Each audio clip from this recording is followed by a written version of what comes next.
Malawian Camera. Welcome back to the YouTube channel Malawian Cameras. Mary kudile Marian. Mary Yolam.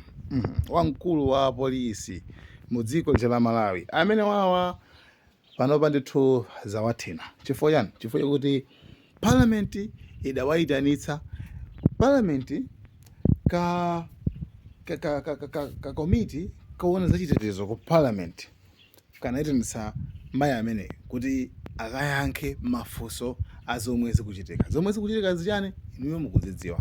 Tikudziwa kale kuti mu dziko la Malawi dziko lasanduka ngati kuti lopanda kaya tizitoyang'anira lopanda chitetezo chifukwa everything na chitetezo chili pa wese. Ku Malawi kunali kuti kwabwino iyayi koma panopa kukuoneka zoti chitetezo kulibe. IMCP akapita ku msonkhano mbali ina yake kumene kuli mwina azipani zina DPP chanchani kuti ndiochuluka akumaphwanyirira magalimoto awo ngati kumachinga kuti tinaonanso ma example ndambirimbiri. A DPP akapitanso mbali imene kumakhala IMCP kumene IMCP ndambiri kumene kunjakonso akumaphwanyiridwa magalimoto akumanyana kumachidwa chipongwe.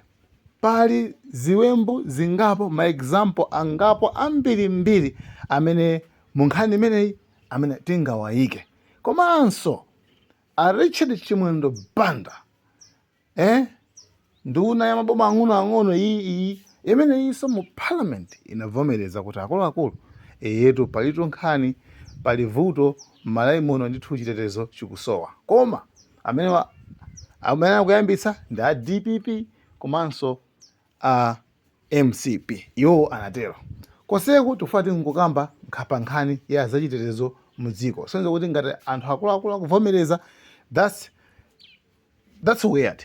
Kuna kuti Malawi yafika pamenepo chifukwa chani. Okay, imene nkhani yoyambirira. Nkhani namba 2 ni nkhani yokhudzana ndi zikwanje. Pa nthawi imene tikudziwa kuti aliyense amakhala ndi ufulu opereka uthenga, opereka madandaulo ake. Madandaulo amakhala osiyanasiyana. Tikufuna tipereke madandaulo ativuta zene zake zativuta timayenera ndithu tiyuze njira zosiyanasiyana. Njira ina mwa njira zimenezo ndi mademo peaceful demonstrations. Mademo agencies ndithu kuyenda kunyamuka kupita kumalo kumene kuli chani kumene ndithu ungakatulike madandaulo ako ndiye zimene timati anthu amati okay timacheko chifukwa zinthu zadula zatere kungopita pansi kungopita mulilongwe basi kukumana anyamatazi kwanje. Anyamatazi kwanje alipoteropo apolisi alipoteropo. Apolisi sakupanga pokana kalikonse. Anyamatazi kwanje kukhapa anthu ma civil servants ogwira ntchito mboma koma apolisi alipoteropo akungoyang'anira. Pamene pano padabwisa kuti chikuchitika njani. Kuti ifeyo apolisi ntchito yawo ndi chani. Apolisi ntchito yawo ndi kuteteza malamulo ndi kuteteza anthu amene ali mu dzikomo. Komano tikuchitika panchaya kuti anthu amene nzika za mu dzikomo zikupangidwa attack ndi anthu komano apolisi sakuchitapo kanthu. Apolisi akungoyang'anira.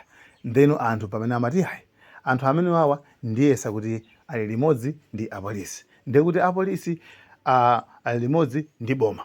Polisi imenera kukhala nthambi yoyima payokha. Simagwira ntchito ndi chipani chilichonse yayi. Polisi imakhala imamanga even wambomayo polisi ndi ntchito yake imeneyi. Imamanga wako opposition kaya imamanga. Komano zimaoneka ngati kuti polisi imeneyi I think ndi kuti ndi atonse alliance. Komanso mwachidule ndi IMCP. Ndi pa zifukwa zimenezizi committee yoyang'ana nthambi zachitetezo mu dziko la Malawi ku parliamentiko inayitanitsa wamkulu wa apolisi amene ali Mayi Mary Yolam kwauza kuti mubwere tifuna mudzayankhe mafunso awiri atatu.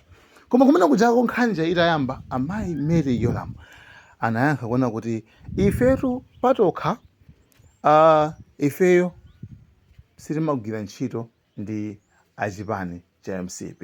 Ifeyo timayima patokha. Iwo kuyankha kwawo anayankha choncho. 1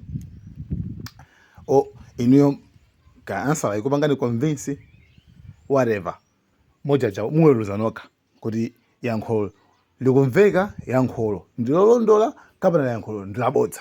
Ifani kupotsani zimene iwowa ayankha kumeneko. Akuti iwo watu samagwira ntchito ndi wina aliyense, amagwira ntchito pawokha. 1 imene. 2 akuti iwowa achakwera sanayimbireko foni. Chikhalireni wamkulu wa polisi ku Malawi achakwera sanayimbireko foni.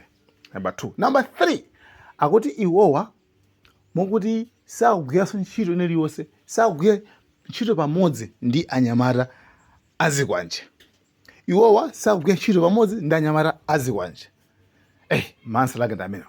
Ndiyeno koma zimachitika. Ndiyeno iwowa mayi Mary Yoram anenetsa kuna kuti iwo watu pa nkhani yokhuzana ndi mademo, pa nkhani yokhuzana ndi anyamata azikwanje. Chifukwa tisayiwalenso kuti palinso anyamataso enaso amene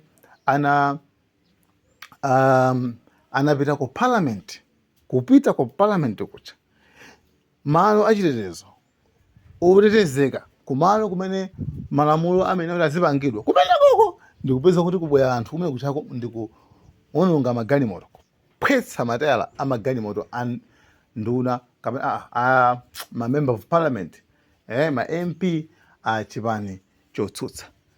Ndiyeno pa nkhani imeneyi mayi Mary Yoram akuti ayayi anyamata amene wanditu tidawagwira.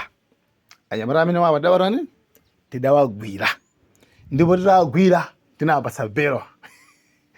Ndiye sa anyamata ake ndaja nkati kodi akumanga watuluka iwo amata angasunge boma makomo. Ndiye sa anyamata ake ndamene aja chifukwa akuti anangowagwira, after kuwagwira akuti anawapatsa chani, akuti anawapatsa belo.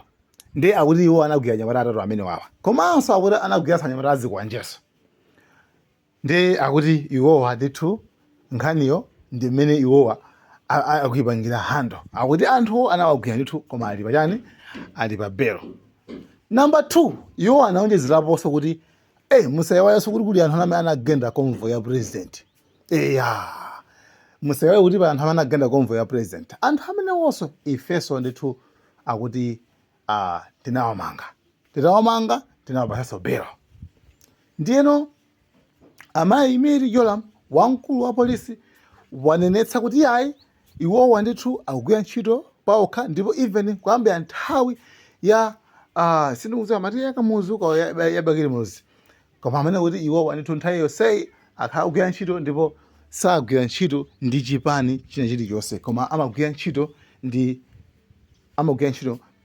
pawokha ngati nthambi ya apolisi. Ndiyebe izo ndi zimene ndithu zachitika ku parliament pamene anawayitanitsa iwowa kuti akayankhe zinthu zimenezezi. Anyway, iniyo ndi mmene mwamvera, ndi mmene mwaonera, ndi mmene mukuonera zinthu, ndikuti maganizo ano ndi otani. Maansalawa akupangani convince mwakhusidwa nawo kapena ayi, kapena tikudziwa. Guys, thank you so much. Timakupasani ripoti pa Malawian Cameras. Malawian Camera.